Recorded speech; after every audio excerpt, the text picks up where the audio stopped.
on. Well, I wanted to ask you, Annie Leonard, about the whole issue of the President Obama's drilling ban recently announced in the Arctic and the Atlantic. Could you talk about that and the significance of that? Absolutely. You know, while President Obama has been far from perfect, this was an absolutely excellent thing that he did. Obama withdrew a huge amount of land, over 115 million acres in the seas just north of Alaska, and another 3.8 million acres on the Atlantic coast between Virginia and Maine. So we've got the Atlantic coast, we've got the Arctic, now protected from oil and drilling. This is an absolutely fantastic thing on a number of fronts. One is it matches the science. The science is extremely clear that we need to keep oil in the ground. Drilling in the Arctic is very expensive, it's very dangerous, it's very hard. That's why no company has been able to do it successfully. If we're going to leave oil in the ground, which all the scientists say we need to do, let's start with the most dangerous places to drill. So leaving that oil in the ground in the Arctic makes absolute scientific sense. The science merits it, but it also makes activist sense. It is a great validation for activism. Over the last many years, Greenpeace, many of our allies, indigenous communities in the Arctic, people literally all around the world had been pressuring Obama to protect the Arctic. And so this is enormous validation of citizen activism. When you have sound science and you have strong activism, you can win victories, and that's what this was. But what would be the prospects of this ban being maintained? It goes back to a 1953 law that Congress passed. Well, what's the potential for either Trump to remove it or for Congress to overturn it? So this 1953 law, the Outer Continental Shelf Lands Act, this law specifically gives presidents the right to withdraw land from use. So any president could withdraw the land from use. It does not give the president the authority to put that land back into use. So Obama has withdrawn the land. In order to reverse it, there would need to be an act of Congress to actually put the land back into use. I'm sure that Trump is going to try. The American Petroleum Institute is already trying to undermine this pledge, but it would be a very difficult and unprecedented act to reverse it. No president has ever been able to reverse some land that has been protected in this way. So while it's not permanent, there's nothing in U.S. politics that's permanent.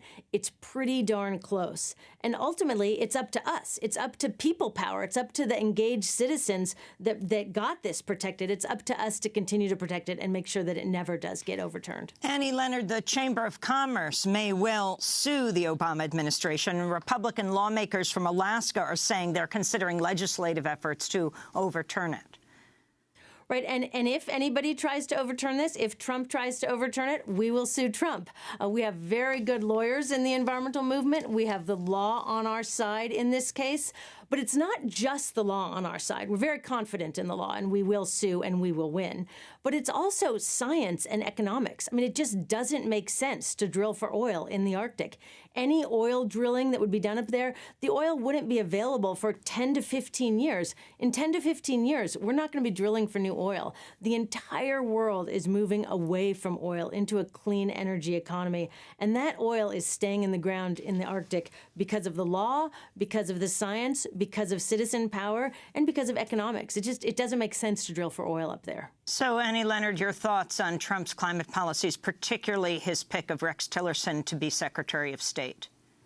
In picking Rex Tillerson, I think Trump may have found the only person with more conflicts of interest than himself. I mean, it is absolutely insanity to think that the CEO of Exxon should be the Secretary of State. There's enormous conflicts of interest. Exxon has literally billions of dollars worth of oil deals in Russia. And Rex Tillerson is very close with Putin, not exactly the kind of people that we want BFFs with our Secretary of State. But also, Exxon has a long history of lying to the American public. It has been revealed that Exxon knew about climate change as early as the 1970s. They believed it. They knew about it. They actually changed their business plans based on rising sea levels from climate change. They absolutely knew it was true. That same time, for decades, they spent millions and millions of dollars defrauding the American public, funding climate denialism. If you have somebody in charge of a company that knows one thing and acts one thing on their own, but then defrauds the American public, that is such a glaring lack of integrity. Why would we ever give the keys to the government to that kind of person? And that's what Trump is trying to do. But Annie Leonard, it should make for interesting viewing to see the confirmation hearings of Rex Tillerson, because under oath, he will have to answer a lot of questions, including his company's view of climate change, which I think might certainly conflicts with that of the president-elect. Right. Absolutely. And that is a very small silver lining of this nomination, is that we will get Rex Tillerson under oath and that we can ask him the kinds of questions that somebody needs to be asking Exxon. The challenge is, I'm not very excited about a Secretary of State that you have to get under oath in a confirmation hearing to tell the truth. I would like somebody who actually always tells the truth, who stands up strong, who has the well-being of the American public and the world's public first. And it's just absolutely clear that Rex Tillerson has Exxon's profits first. We have long campaigned against the influence of the fossil fuel money in government. And with this nomination, I feel that the merger is just complete. As we wrap up, Annie, Greenpeace, a group called the Greenpeace 30 several years ago, were arrested by Russia as you tried to stop drilling in the Arctic. Can you talk about Trump's relationship with Putin, although it looks like together they may escalate a nuclear arms race, and what that work means now?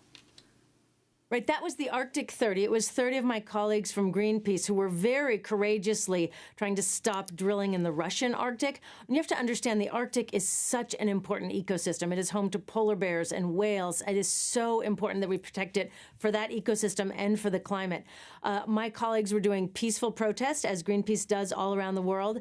They were arrested absolutely brutally. They were thrown into a Russian jail. They were faced with 30 years in prison for peacefully protesting Arctic drilling that threatens humanity. I mean, that's the kind of leader that Putin is. While the Arctic 30 were in jail, facing the prospect of decades in jail, there are pictures of Trump shaking hands with Putin. I mean, this is not the kind of colleague that we want to have. This is not the kind of relationship we want to have with a government like that. We want a president and a Secretary of State that is protecting freedom of speech, protecting the right to protest, and protecting the world's climate. Annie Leonard, we want to thank you for being with us, Executive Director of Greenpeace USA.